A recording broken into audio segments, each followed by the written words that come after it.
یہ ریکارڈنگ سنو کہانی میری زبانی کے لیے کی جا رہی ہے۔ کتاب شلوغ سے چنی گئی اس کہانی کا نام ہے چڑیا کا موتی، جس کا تلاش و ترجمہ ممتاز حسین نے کیا ہے۔ یہ لوک کہانیاں کے سلسلہ چترالی کہانیاں کی پہلی کہانی ہے اور میں ہوں قصہ گو سائرہ اپل۔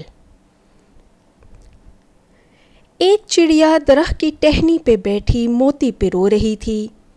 اچانک ایک موتی پھسل کر نیچے جھاڑی میں جا گرا۔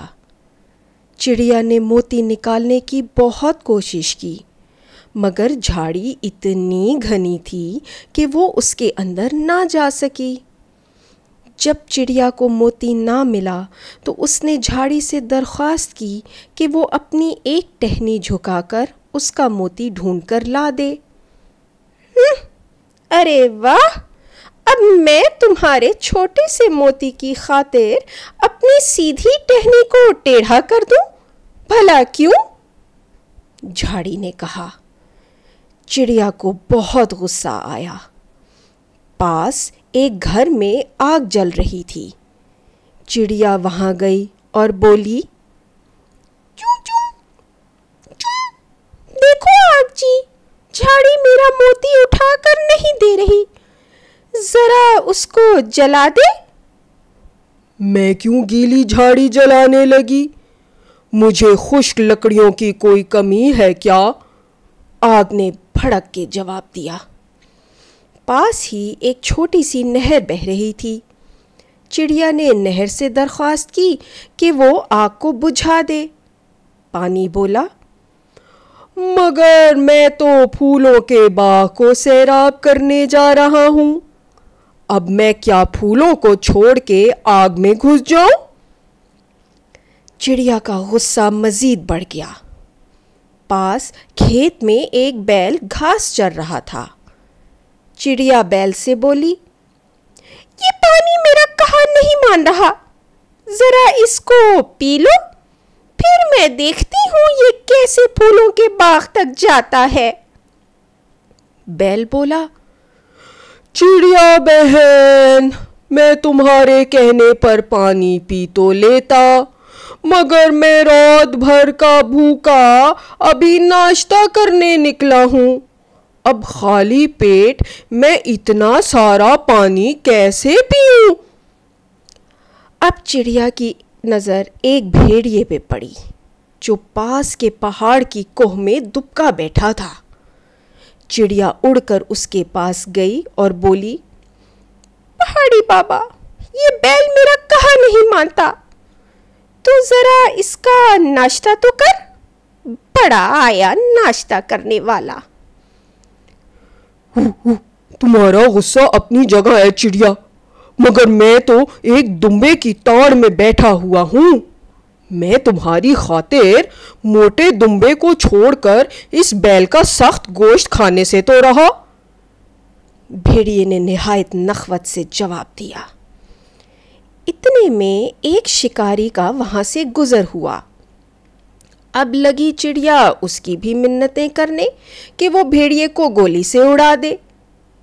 چل چل ہٹ، میں تو اوپر بڑا ہاتھ مارنے جا رہا ہوں، ویسے بھی میرے تھیلے میں چند گولیاں ہی بچی ہیں، میں بھلا وہ اس حرام جانور پر کیوں ضائع کروں؟ شکاری تنک کر بولا۔ شکاری چلا گیا تو چڑیا چوہے کے پاس گئی اور بولی، ارے چوہے بھائی، اس شکاری کی کمر میں جو تھیلا لٹکا ہوا ہے، ذرا اس کو کتر کے اس میں سوراخ تو کر دے تاکہ ساری گولیاں گر جائیں، پھر دیکھتے ہیں یہ کیسے بڑا شکار مار کے لاتا ہے۔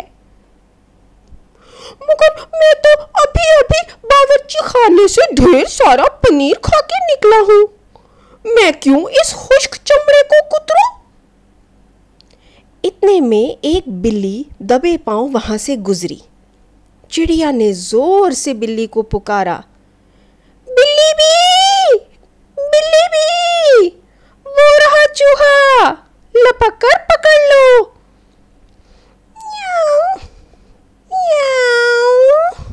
میں تو ابھی دادی اماں کی کوٹری سے بہت سارا دودھ اور بلائی اڑا کے نکلی ہوں۔ اب میں تھک چکی ہوں، سونے جا رہی ہوں۔ اب کون چوہے کے پیچھے بھاگتا پھرے؟ یہ کہہ کر بلی وہاں سے خرامہ خرامہ چل دی۔ چڑیا غصے سے آگ بگولا ہو کے دادی اماں کی طرف بھاگی اور بلی کی شکایت کر کے بولی کہ ذرا اس میں 2 دھول تو جما دے۔ دادی اماں بولی دودھ تو اب ضائع ہو گیا، بلی کے پیچھے بھاگنے سے بہتر ہے کہ میں اتنی دیر میں اون کاٹ لوں۔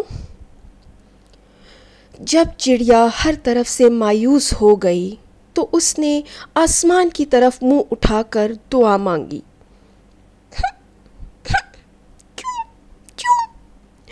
اے خدا، ان میں سے کسی نے بھی میری مدد نہ کی، اب تو ہی میری مدد کر۔ اتنے میں ہوا کا ایک زوردار جھونکا آیا اور لگا دادی اماں کے اون کے گالے اڑانے۔ اب جی دادی اماں بلی کو پکڑنے کے لیے لپکیں۔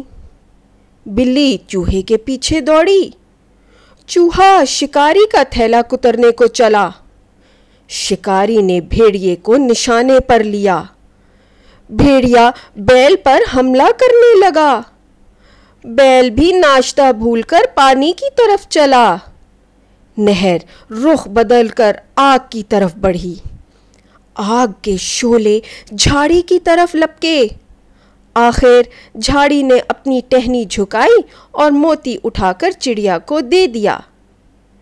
چڑیا اپنا موتی پا کر بہت خوش ہوئی اور چہچہاتے ہوئے اڑ گئی۔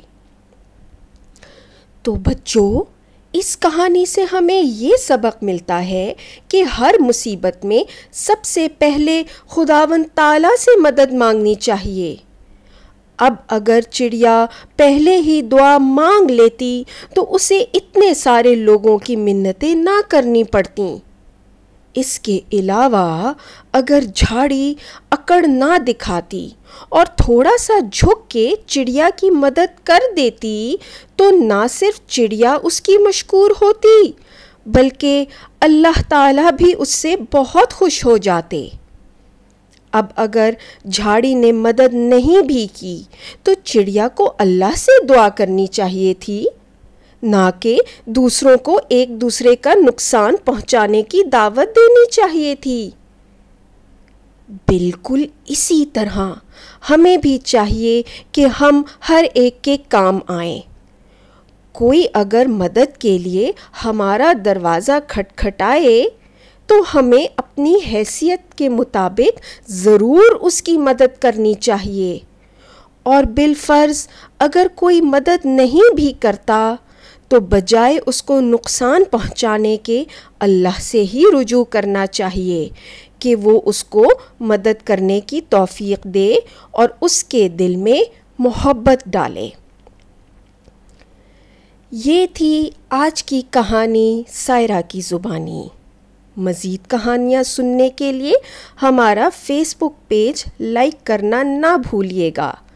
سنو کہانی میری زبانی، اور پیج کو ضرور شیئر کیجیے گا۔ شکریہ۔